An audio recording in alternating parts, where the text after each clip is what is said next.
This is going to be the walk around video for the Alfa Romeo Quadrifoglio. Sorry, the name is a little hard for me to pronounce, but it is a beautiful example. On my initial walk around, I didn't really see any cause for concern. I am going to highlight any imperfection that I can find just so you have that full transparency. And then I did also want to show the tread tires on the tires. I mean, there is a lot of tread. The tires are supposed to be a little bit more slick because of the type of vehicle, but definitely a lot of life left in those.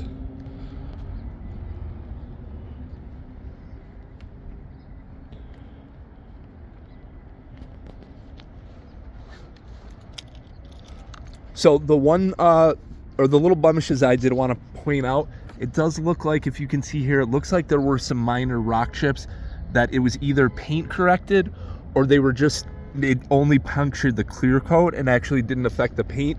It's a little bit hard to tell, but really, unless you really zoom in there, and then that's just some like something that's stuck on the hood. It's just these little couple, there's one very minor one right there, and then another one right there, and right there. But like I said, they're super minor. Like, unless you're standing right up against the hood, you're never even going to notice those. But like I said, I want you to have that full clarity, so did want to point out everything. Also, there's a little bit of a scrape right there near the passenger side headlight.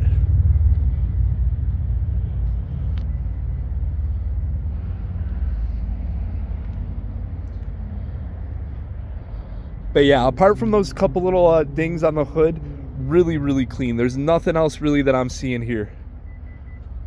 So now let's take a look at the interior. So we do have this beautiful leather interior. The sides are just normal leather, and then the back and the butt area is actually suede. Really classy, really nice. You have the Alfa Romeo logo kind of like embossed into the leather on the headrest. Just gonna sit down just to show you the quality of the seats. On the passenger, same story here. I mean, they're beautiful, the upholstery. There's no rips, tears, anything along those lines.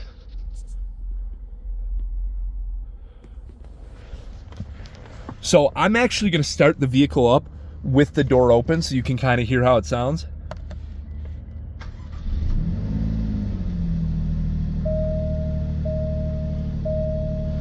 So I'm just going to let the engine warm up a little bit. I am going to rev it for you in a sec. Just want to let the engine warm up a little bit first. Did want to show the trim on the door panels. Really sharp. The leather with the kind of gray or white stitching. And that continues on to the dash as well. So you do have this widescreen right here. It is not a touchscreen. You actually operate it with this knob right here. And you're going to have a lot of options here. So you are going to have radio, media, phone, navigation, some settings for the car, and then just general settings as well. There are a lot of presets that you can set as well, I believe. I'm not too much of an expert on this, but I do know there's a lot of options you have there.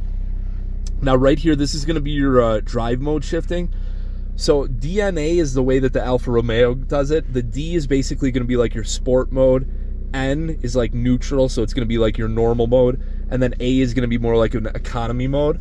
So definitely a lot of options if you're trying to save gas just cruising around, and then obviously if you want to get the full power, you go to the D.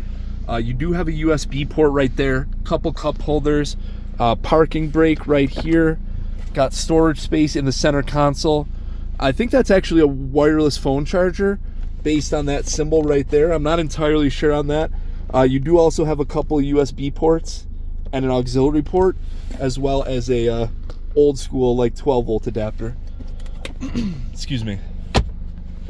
And then this is going to be your dash cluster. You can see it's currently just over 26,000 miles, so super low mileage example.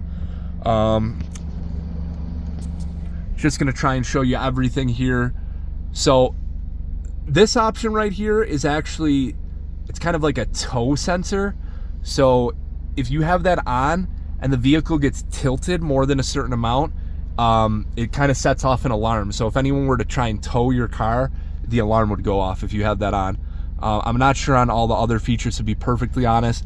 If you want a little bit more information on that, I could definitely look into that for you.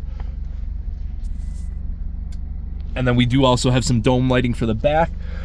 So now the engine's warmed up pretty good, I'm actually gonna rev it up a little bit for you. So let's see, try and angle this so you can hear it the best.